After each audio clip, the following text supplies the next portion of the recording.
I refer to my original request, just anyone that's willing, don't let him become forgotten. Don't let him become lost in the next story, not to supersede other children, because they all deserve just as much, if not more, attention, because all children do. But I would say just please don't let him become forgotten and lost, because we're never gonna stop. We're never gonna let that happen if we can help it.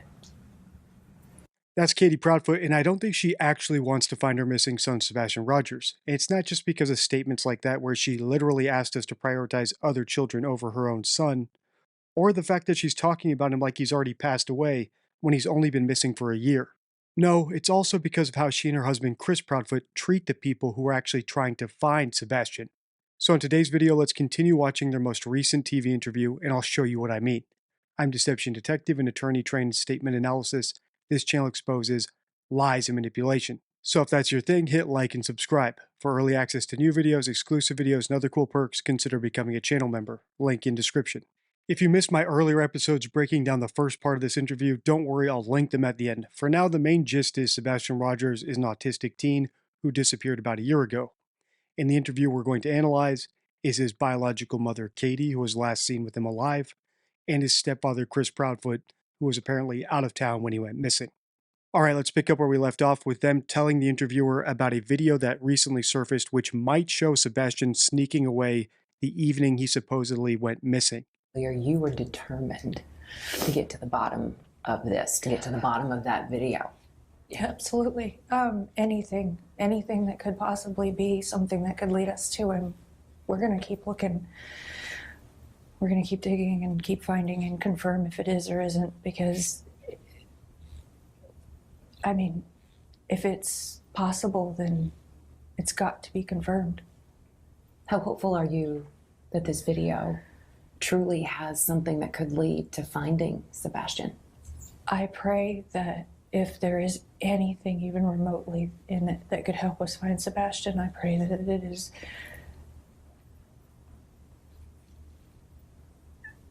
I don't know how to word it, but it's followed up and found out and confirmed one way or the other, because, I mean, Yeah, I mean, I've seen the video. I know it's in it. It actually gives us more rejuvenated hope that we may actually be onto something. We just have to run it down. We've got to figure this out. And with law enforcement doing what they can, and with the help of like TBI, the FBI, all of that. I mean, I believe Secret Service was involved in the beginning. Maybe they can look at this video as well. Let's bring people back to the table, and let's exercise every possibility of enhancing this video, looking at whatever, and tackling what it is to get an answer. It sounds like Chris wants all the help he can get analyzing that video, but his actions say otherwise. As I said in the intro, the Proudfoots say they want help, but when someone actually helps them, it's a different story. The best known example of this, of course, is Dog the Bounty Hunter, who volunteered his services, but has only been met with resistance from the Proudfoots. But when it comes to the video, there actually is someone on YouTube who's been breaking down all the videos related to this case in great detail, and that is YouTuber Mob Crew. And just like Dog the Bounty Hunter and everyone else who's been working for free to try to figure out what happened to Sebastian, Chris isn't very grateful. In fact, here's the thanks Mob Crew got from Chris on a live stream not long ago. You know what? I even went in and told Mob Crew that when he was sitting there talking all that, there was a whole bunch of shit he was saying. I can't remember what all he said, but I went in there. I said, well, if you really want to know that bad, why don't you go in there? Why don't you go ask him? He's got no problem speaking to you. Well, I got Mob Crew a better one. You want to look at your videos very carefully, and you want to get them done correctly. Get off your damn computer and bring your ass down here and come find me, and I'll walk with you on every part of this road and walk with you on every part of your video. I got no problem with it. But when you sit behind a damn keyboard and you do the shit that you're doing, you play with fire, you're liable to get burned. You might want to reconsider some of the things he's doing right now, because he potentially may have a bigger issue down the road. Some thanks, huh? And the way that the Proudfoots ask for help, but then refuse it when they actually get it, is part of a bigger sign of a hoax, and that is contradictions. In other words, when you're telling the truth, everything adds up and makes sense because you want help, so you're cooperating when you get it. But if you're pretending, you know you need to ask for help, but when someone comes along who can actually figure out the truth, it's not in your interest to cooperate. And therein lies the contradiction. But as we listen on, you'll see that there's plenty of smaller contradictions in their story too. Let's bring people back to the table, and let's exercise every possibility of enhancing this video, looking at whatever, and tackling what it is to get an answer. Now, this is your chance to respond, to speak out, to speak your mind, whatever it is that you want to say. But you know, no matter what the story is, there are always people who will point fingers. What do you want to say to anyone out there who wants to say that one of you could have something to do with Sebastian's disappearance? I would say to pause and to think, and I would say to consider the sources of information. Try to make sure that you're getting legitimate information. Avoid the rumors. And I would say that everyone should pause and remember why we all came together in the first place, and that is because Sebastian's missing, and because I'd like to believe that we all want to find him. And no matter what anyone's personal opinion is, that the most important thing still remains, that Sebastian needs to be found and Sebastian needs to come home. And I would just say thank you to everyone and anyone that is a part of that. Well, Katie, you're welcome. Remember, she was answering a question about people like me, people who say that she has something to do with Sebastian's disappearance. But besides thanking me, I also like the fact that she didn't say I'm wrong or that I'm lying or I'm mistaken, nor did she say that she and Chris are innocent, or even that they didn't have anything to do with Sebastian's disappearance, which I would have expected her to say if that were the case. Typically, when people are falsely accused of something, they say that their accusers are wrong or they're mistaken. But if you're actually guilty, saying that might not even occur to you in the first place. And I would just say thank you to everyone and anyone that is a part of that.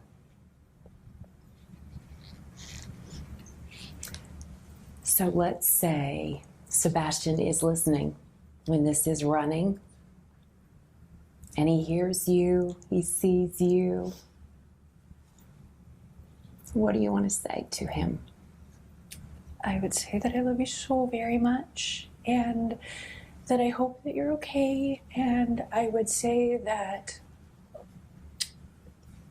know that we all love you, and that there are so many people that care and so many people that are looking, and hang in there and know that we're going to find you, know that we're going to bring you home. I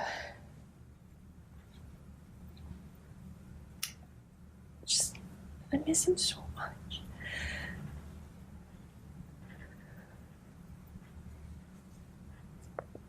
So at this point, it's keep searching.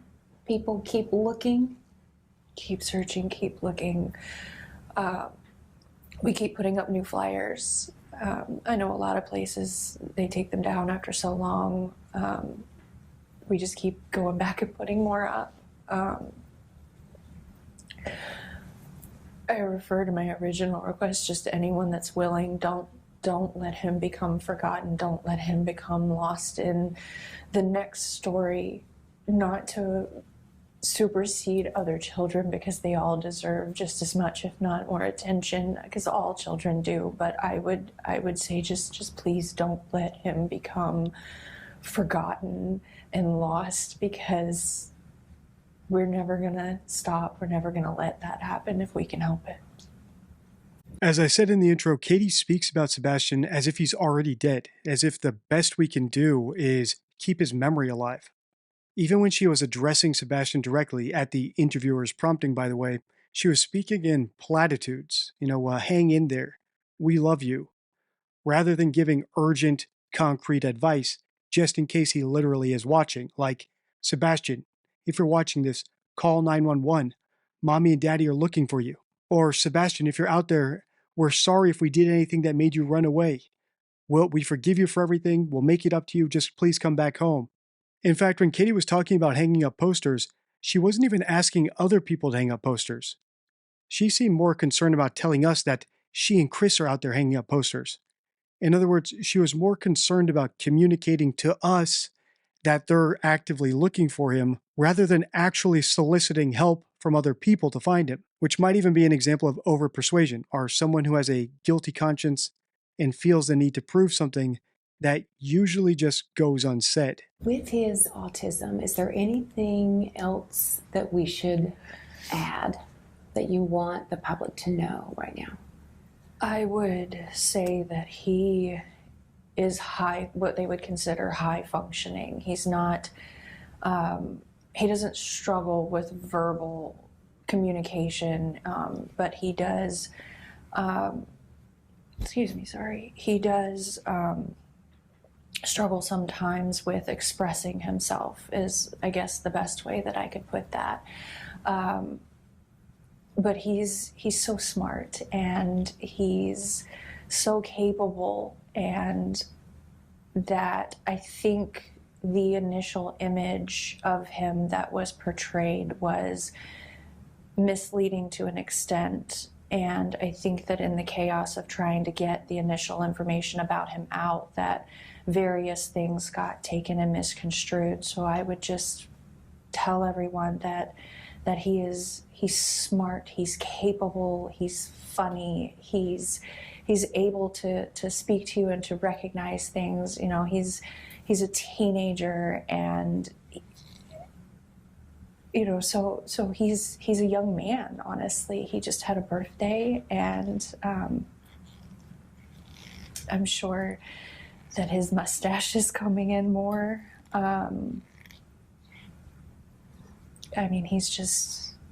He really is a good kid. What do you miss most about your son? Oh, God. I miss his smile. I miss his laugh. I miss going and doing fun things with him. I miss taking him to get a haircut and him saying, "Mom, feel my head." I miss cooking dinner with him. I miss game nights.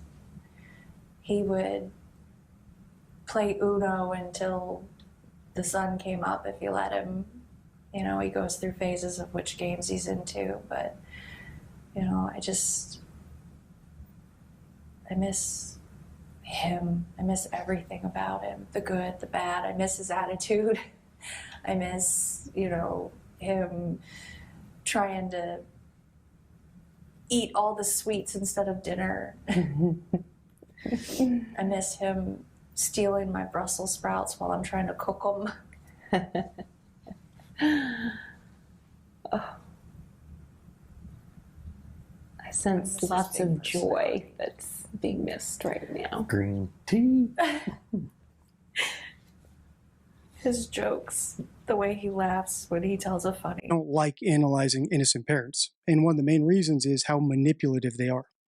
They tug at your heartstrings by talking about their kid as weak, vulnerable.